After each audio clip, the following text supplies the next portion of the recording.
All right, hey, what's up, everybody? I know it's been a little while since I've made a video, and that's because I got really sick, and so I stopped making some videos. Anyway, I wanted to shoot another one to kind of get back rolling on the habit. I liked making videos, and hopefully you liked watching them. It'd be kind of fun. So I did actually make a video last week that I didn't air. About that, I kind of walked you through like my tech setup and the stuff that I use, and I'll probably air that at some point, maybe next week. But I wanted to kind of depart from the themed sort of day things. I guess today is Thursday thoughts, so I'm thinking about what I was going to say a week and a half ago, well, a week ago, for my Wake Up Wednesday.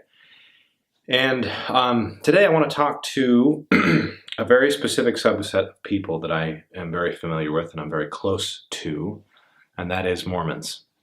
So I'm Mormon myself, and I've been Mormon my whole life, and I've had some interesting experiences over the last couple of weeks that have really caused me to go deep on my commitments and deep on why I was doing the things that I was doing and believing the things I was believing and saying the things I was saying and yada, yada, yada. And it became very interesting. And I'm going to speak to Mormons, and so those of you again that aren't, there's going to be some stuff I'll talk about that may not really make sense. I'll put a link below to anything that I refer to, so you can go kind of get the reference of what I'm talking about. But so we Mormons, we just had our semi-annual general sort of conference. It's like, I like to think of it as like TED Talks for Mormons, where our church leaders got together and they basically say a bunch of stuff, and then we listen. It gets broadcast, and it's on the internet and everything. But there was one talk that was given by a particular member of the church leadership, and it talked about, first of all, I should say, this was probably, of all the talks, TED Talks, motivational speeches, talks in church, of everything, anything I'd ever heard, this was probably the best talk that I had ever heard. And part of the reason why is because of the context around me hearing that particular talk. We traditionally, Mormons, are kind of lemmings, for lack of a better phrase. We kind of just do things because that's what we do, and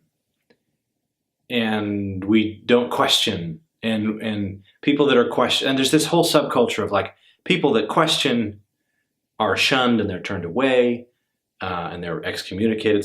Some very publicly, and people that question are sort of ostracized in the communities and the congregations. And on the other side, people that don't question are seen as sheep, just as people that are just going along, not questioning anything. And I think there's a lot of sort of contention and stuff that goes around and into both of those sides of the argument. And I think really the fact of the matter is most of us members of the church, most of us Mormons, are pretty much in the sheep category. Most of the Mormons that I know are in the sheep. I'll put it that way. They're really kind of in the sheep category. And I don't mean that in a derogatory way. I mean that mostly in, we do things because we do things. Those are the things that you do. These are the things that we say. When people come over, there's a certain way that things happen. When you have members of your church congregation, they come over, there's a certain way that things happen. When you're about to eat dinner, there's a certain way that you do things. There's a certain way that we pray. There's a certain way that we give talks. There's a certain lilt and there's a mannerism to the way that we talk and the way that we teach lessons. And there's a way that things are done. And I don't think that it's necessarily bad that there's a way that we do things, but I think we do things because that's the way that we do things, if that makes sense. And the danger in that I found for myself, I've kind of worked my way into a very dangerous position. The danger in that is when you don't do things because you want to, it doesn't count that you're doing them, at least not in the way that you think it does. So specifically, like for Mormons, if you're being righteous, but you're only being righteous so that when you go to church on Sunday, you can talk about how righteous you are, and you can be the one that's the righteous one, it doesn't count. It doesn't count at all. That doesn't help you. It doesn't help anybody. If you only say a prayer because what would happen if someone were to come over and you forget to say a prayer over a meal, if somebody's there? Like, the word will get out that you don't pray over your meals. Like, if that's the only reason why you pray, and I would ask any Mormons that are listening to this, I mean, this probably applies to Catholics and just about any religion, I mean, any tradition of any kind. But if you do those things just because, like, and you have to look deep, and you have to really ask yourself this question, and I can't know, your next door neighbor can't know, nobody can know, because only you're allowed to know. That's just the way it works, whether or not you're doing things for these particular reasons. But if you're taking these actions, if you're doing these things that are supposed to be expressions of real faith, and you're only doing them to appear faithful, but not because you're faithful, it does not count. You might as well not do it. Christ said in the New Testament, it would be better for that man that a millstone were hung about his neck and he were dropped in the depths of the sea, right? The fact of the matter is, if we're not doing things because of our personal connection with whatever it is that we're doing, for example, with Mormonism, if we don't act out of personal faith, personal belief in the tenets and the doctrines of the church, it doesn't count. If for Catholics, if you don't act based on your personal relationship with your faith, I act because I believe X. Not I act because that's what Mormons do. I don't drink because Mormons don't drink. No, I don't drink because X, Y, Z. Or I do drink even though it seems like X, Y, Z. And you know what?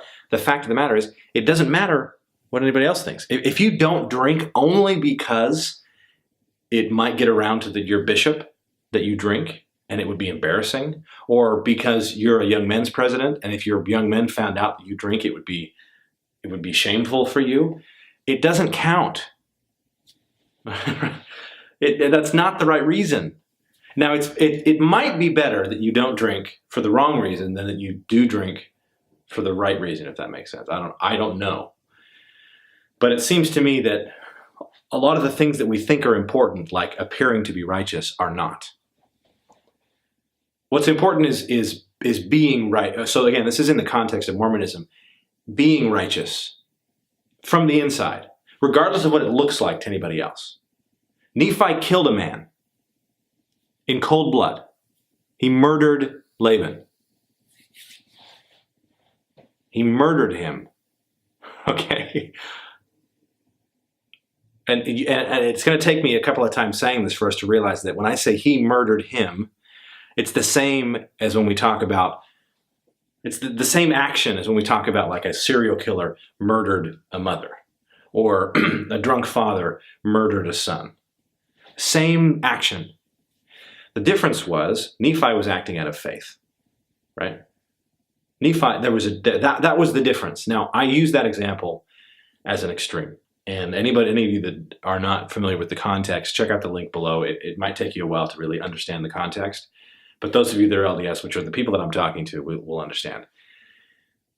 It didn't matter what it looked like. It didn't matter that he was going to go back to his dad, who was the prophet, right? He was like I mean, think about that. Just imagine that. If you went on this journey to go handle this big mission for the prophet, and then you come back and you say, oh, by the way, in order for us to accomplish this mission, I had to kill a guy. Just put yourself in that position. Or you have to go back to your bishop. In order for me to accomplish this task that you gave me, I had to do X, Y, Z, that you would think would be kind of a bad thing. But Nephi, he wasn't thinking about, what is my dad going to think about this? What is my ward going to think about the decision that I made here to follow what the prompting that I got? That's not what he was concerned with. That's not what you should be concerned with either. In anything, and for anybody in any situation, we should not be concerned with what other people, this sounds so cliche, but we should not be concerned with how it's going to look to somebody else. We should be concerned with what we really want, where we really are, And when it comes to decisions about faith and about righteousness or whatever that is, we need to make decisions based on our own personal relationship with our faith. If our faith falls a little short of what somebody else's might be, that's okay, because that's what our faith says. And if we act in accordance with this, then we're doing just fine. If our faith is here, we act in accordance with as though our faith was here, this doesn't count. And it ends up actually working negatively against you to profess you can't really fake it till you make it when it comes to faith. You develop faith, you do the work. You can't just act like you have faith if you don't. Well, no, that's not true. You can act like you have faith, but it doesn't help you. It didn't help me. It has never helped me to act like I had faith. And in fact, the moment that I accepted to myself that there were places that I didn't have faith, the faith that I had, that I did have, became stronger. And I've been able to grow from there.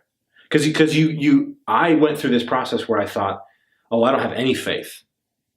And as soon as I let that be a possibility, the faith that was in me, that small amount of faith, just became so burning and strong that I immediately recognized it.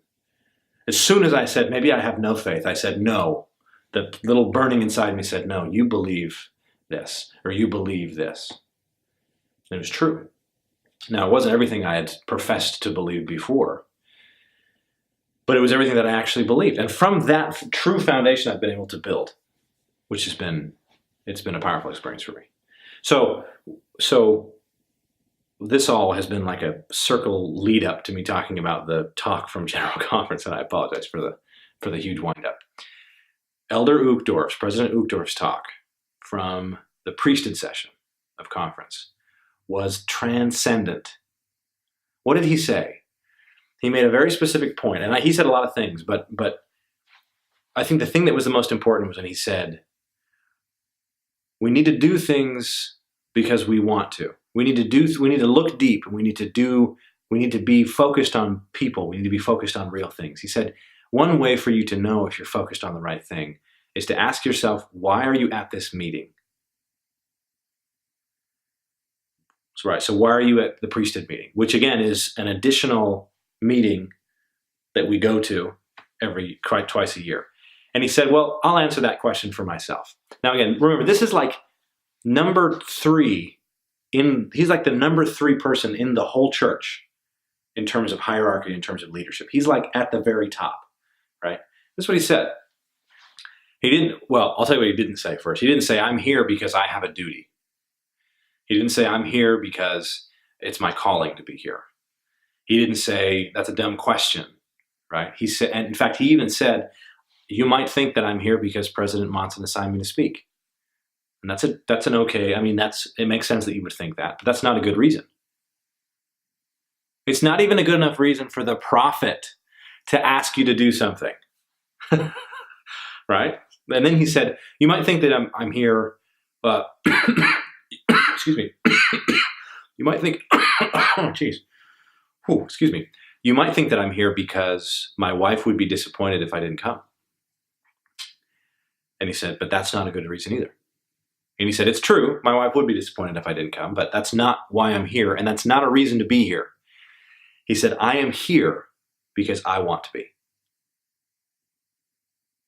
So again, number 3 in the whole church is there not because of some puffed up sense of duty, not because he has to aggrandize the truthfulness of what he's doing, or the grandness of the work that we're engaged in, or any of that stuff. No, he is at this meeting being televised across the world and on the internet because he wants to be. He chose to be there from inside, from his own volition, his own choices. Nobody forced him to be there. Nobody can force him to be there because he makes those choices himself. That, I think, is the key. So my Thursday thought, referring to my Wake Up Wednesday, which I was going to do last week, but I'm doing it this week, a day late. Mormons, wake up. Stop focusing on appearing to be faithful. Just let go of needing to appear righteous. That's not the point. None of us are. Just sit with that for a second. None of us are righteous.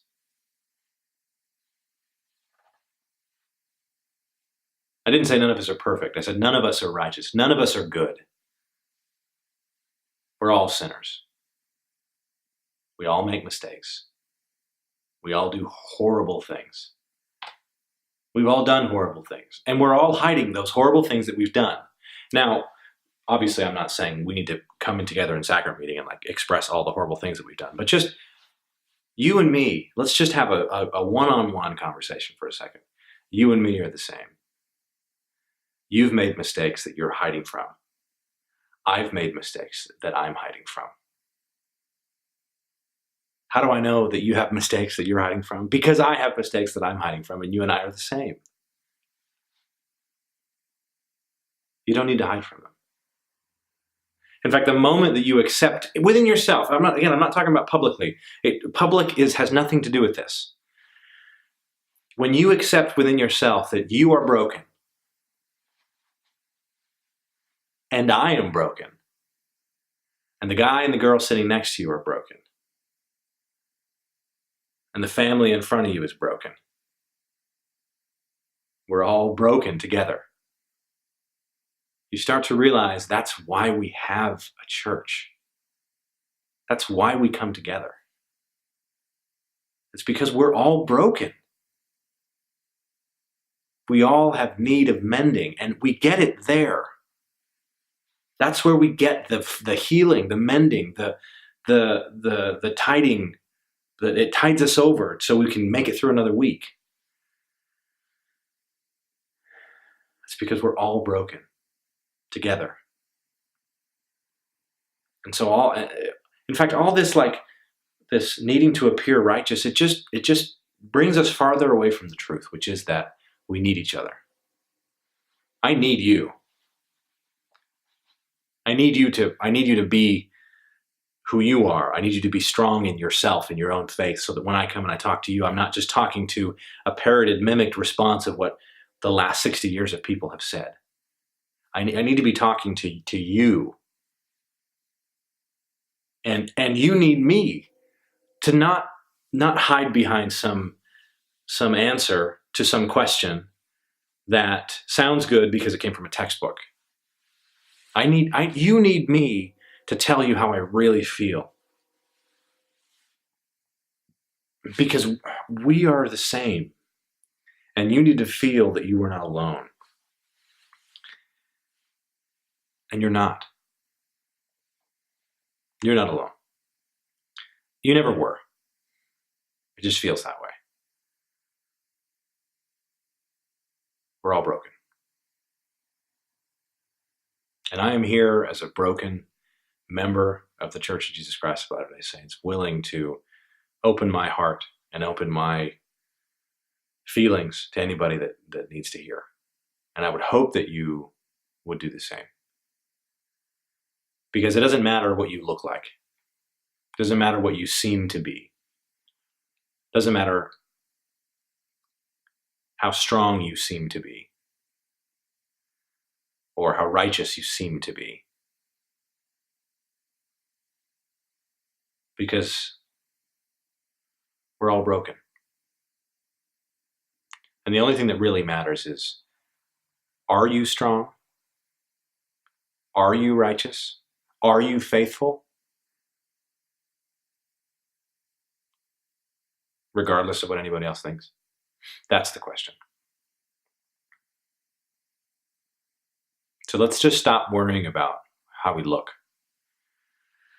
Now, I'm not saying let's come disheveled to church. I'm the first person to say we need to probably step it up in that notch a little bit, or step it up a notch in that game a little bit, maybe actually cinch up the tie and top button, guys, maybe button our top button, maybe unroll the sleeves like we're not like we're not 17 anymore. Girls, you're doing pretty fine, I think. Girls, the ladies come dressed nice, but I think the guys could use some help. And like maybe some real dress shoes. I don't like tennis shoes or flip-flops. And I'm just saying that because it's just, I'm not even talking about, you know, offensive to the Lord or whatever. I'm just talking about, guys, like, it's not that hard to look nice at church.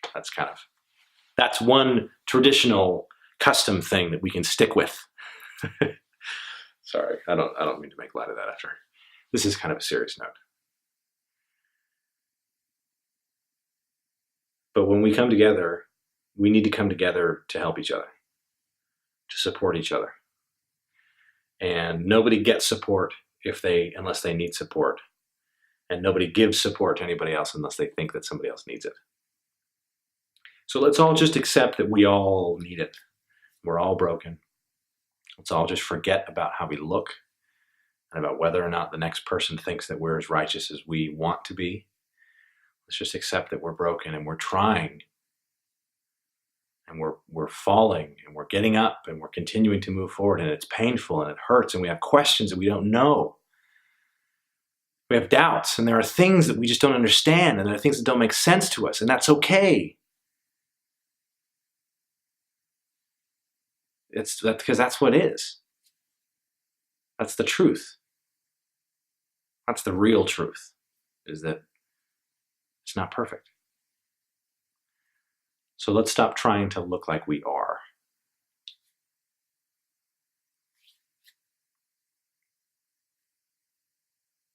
Because we're not.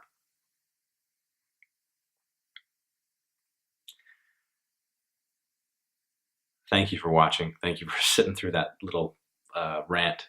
I really hope that what you took from this is that you, the real core of this is that you, Mormon, are like me.